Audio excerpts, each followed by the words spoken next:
Welcome to the latest Fourth Stream podcast. This is our 18th in this series about warfare, and what we're trying to do is we're trying to drill down into different aspects of what it means to really find freedom, because we were born into the middle of this war, and we were meant to fight, and we don't have any choice about that.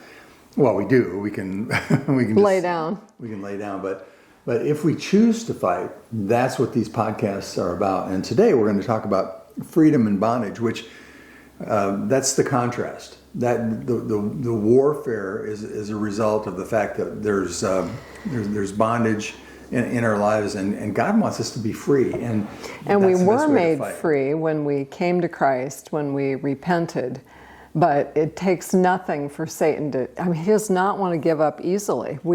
He was our father, and when we choose a different father and go a different way, he is going to continue to tell us lies and to whisper to us and do everything he can to ruin our lives. Yeah, so we've been kind of discussing different aspects of that. Today we want to talk about the idea of, God is a life giver, and we're going to talk about some stories and look at some passages, but that's who God is. And as we talked about at the beginning of this whole process, God is leading us into spacious places. That's where he wants us to live. The adversary wants to limit us as far as being the image of God and who we were made to be. So part of my goal today, I think, is to talk about some of the areas that I have been in bondage, or that people around me, the stories I've heard from people. And one of the things one of the places I was in bondage, that I didn't know it, but I grew up in a family that wasn't really communicative verbally. And but even more than that, I never admitted to myself what my own feelings were. I didn't know. I couldn't articulate my own feelings because I denied so many of them. Okay, well, that's great, until you get married. And then I married Dave, who knows exactly how he feels, and with 6 brothers and sisters, he learned how to say it all.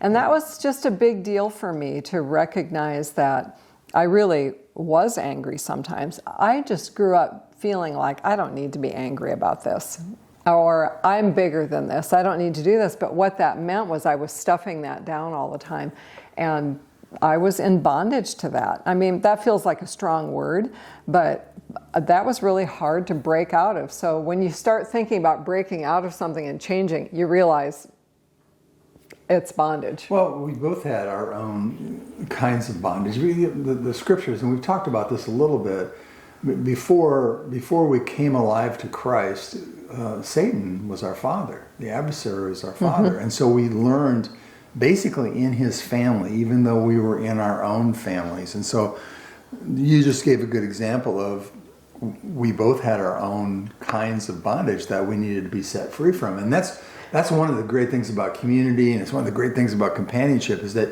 you can find your way through those things together too. If you're not selfish. That's true.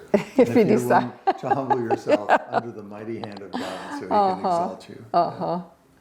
There is God, you talked about this, but God has gifted each of us. So it seems like a good place to start is to look at what treasure God has put inside of each of us, into you and to me. And it isn't easy to do because we tend to be hard on ourselves. But are you a loyal person? Are you a good listener? Are you really good at drawing people out? Or maybe you're a good administrator who knows how to bring order out of chaos. And those are a good place to start. Yeah. But they're also the place where you're going to be attacked. You're either going to be mocked because of it or overused because of it. I mean, Satan just has a limitless number of ways that he will play on our vulnerabilities and our strengths. We're good listeners, so then we fall into listening all the time, and there are just all kinds of ways. But a good way of starting is to go, what are my strengths? And how do I use those?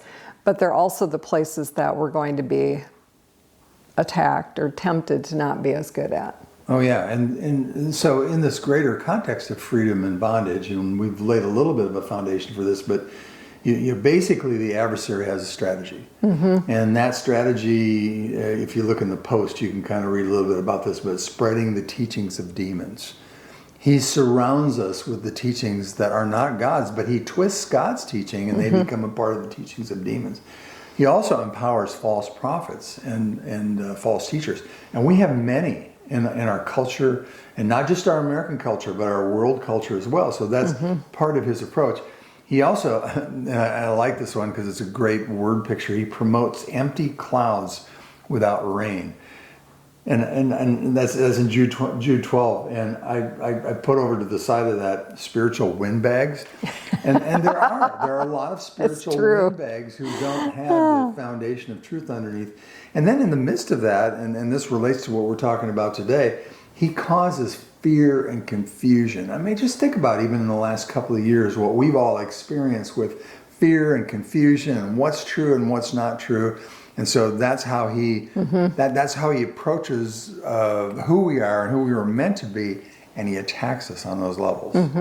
And what you're saying is it's easy over the last couple of years for us to become isolated, and it is, even whether we have COVID or not, it is a way of Satan to keep us. If he can isolate us or separate us from people, it's really hard on us. It's just not a way for us to live.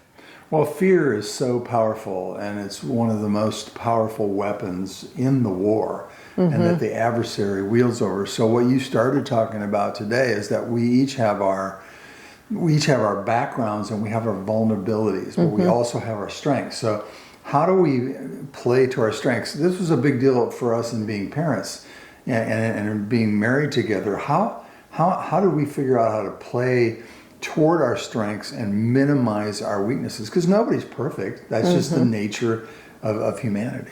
Well, in being isolated, I find that I think in general, people are really vulnerable and open to being angry. We're more open to self-pity when we're isolated, to fantasizing, self-righteousness. Oh, and superiority complex, just when you're isolated, everything can be frustrating, or you can be self-doubt and self-pity and just all these things that roil around that are so unhealthy that when you get sort of outside of yourself or around other people, it expands your world and you just see things a little more accurately. Well, and I think you're going to talk a little bit now about exploiting weakness, because I just peeked over at your notes. But basically, we have our vulnerabilities, and so why pretend like we don't? Why, why have a facade or a self-induced facade that we don't have any weaknesses?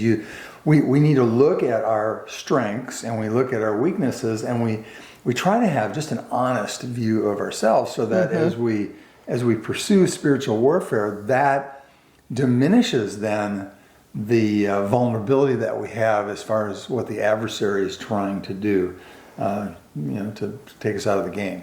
This is not so much a different kind of bondage, but one that's harder to see. Like, do you have a flaw or a weakness that you can't seem to get away from? Like maybe you get sick a lot, and you've looked at it and you think, I eat right, I sleep right, but I still feel like I get sick a lot.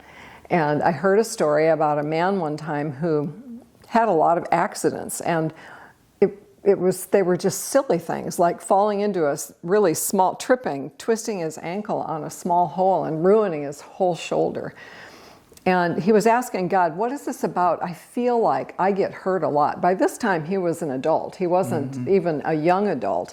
And he remembered that when he was a child, he had a crazy bike accident, just, a freak accident. And when he was in the ER, he heard the doctor or the nurse tell his mom, your kid is going to spend the rest of his life in ERs, because he just looks like, it was already his second or third time there. He was a professional, so he must have known. Well, it was just the idea. He overheard that, and he owned it. He believed it. But it's where Satan then could just toy with him. Anytime he tripped or anything, it was always a bigger deal. and I'm not going to say that there's a demon behind everything all the time, but when you have something like that in your life where you have done everything you can that seems reasonable and there's still no movement, it's worth it to look further. One of the things that we're going to visit in the context of completing our conversation about warfare is the fact that Jesus is our healer, and we've actually been spending quite a bit of time thinking about that. And so our vulnerabilities, he wants to lift us up, and he wants to heal us, and then our strengths, he wants to multiply our strengths. That's who Jesus is. Just think about it. That is the opposite of who the adversary is. He wants to exploit our weaknesses, put us into bondage, and he also attacks our strengths, because he does not want us to succeed. And going back to that same subject of sickness, I had a friend who was sick as a child, and between being sick and then kind of having a learning disability or learning trouble because she had to miss so much school, anytime she got sick, it created anxiety for her. And then her job wouldn't allow her to she had a higher pressure job, so that wouldn't allow her to take any rest when she was sick. And it's just fun to watch her now feel like God is just sort of freeing her from all that, because that was something she believed about herself. So in everybody's story, and you've given a couple of really great examples, it's not like we choose to make ourselves vulnerable. We are vulnerable by the nature of who we are. I just finished a book, and it'll be coming up on the website soon, about the turbulence of imperfection. It's not like we choose to have weakness. Weakness is just a part of the war that we find ourselves in. But we can do a lot about being exploited and about giving control over those weaknesses. And so I'm sitting here and listening and thinking about the sickness thing. That's one part. You mentioned also self-pity. Gosh. I was a major self-pity guy, and that's how I dealt with getting through my high school, early high school years, junior high years, is that I would just engage in self-pity. Well, but it was your go-to. It was my go-to, and it was easy to go there. And when I went there, it just would suck me in. And so everybody's got those things. And so one thing that you can think about as you contemplate bondage and freedom is, where are you susceptible, and maybe where... Might be anxiety, it might be fretting. Yeah, and figure those things out, because that's your fight to fight. You can read books on things like that. You can talk to older people and wiser people and all that kind of stuff, but it's your fight to fight those things. You don't have to be in bondage. God came to set us free. He came to heal the sick, and cleanse the lepers. And he could just take us out of bondage. He could just come in and sweep it all away. But it's obviously not how he wants to do it. I think he wants to show himself powerful in our lives by breaking us free and breaking us out of bondage. I think you use the term unpacking things, and that's basically what you're describing. Is you want to look, and I want to look at my own life and go, okay, I want to be circumspect. Circumspect means you kind of look at things, and it doesn't matter whether you're as old as I am or if you're younger, you kind of walk around. Circumnavigate. Yeah, you circumnavigate. You go all around it, and then connect it with an app so you can find a solution. But that's part of what it means to fight the fight. You have to have an accurate view of strength and of weakness and of bondage and of freedom. And the human heart longs for freedom. But this environment is not oriented toward freedom. Look around the world. Look around our country. Oppression is everywhere. It's in the human DNA to oppress, but it's in God's heart to set people free. And you have a verse in the blog, and I should have written it down and I didn't, but basically it's encouraging us not to hang out with people who limit our God-given freedoms, who tell us, don't eat that, or you shouldn't be going there, you shouldn't be hanging out with those people. The people that put all these restrictions on your life, and really it's to make them feel better, so to make them feel safer, and just being careful about not losing your freedom because somebody else is requiring something of you. Yeah, that's in 1 Timothy 4, and then also over in 2 Timothy, because This was a big deal when Paul was helping Timothy, because he was a younger man than Paul, and he was helping him to understand and to teach him and how to deal with this whole freedom and bondage issue. But realize this, that in the last days, difficult times are going to come. Men and women are going to be lovers of self, lovers of money, boastful, arrogant, revilers of authority, disobedient to parents. I mean, what in the world that doing in the middle of this list? Ungrateful, unholy, unloving, irreconcilable, malicious gossips, without self-control, brutal, haters of good, treacherous, reckless, conceited, lovers of pleasure rather than lovers of God.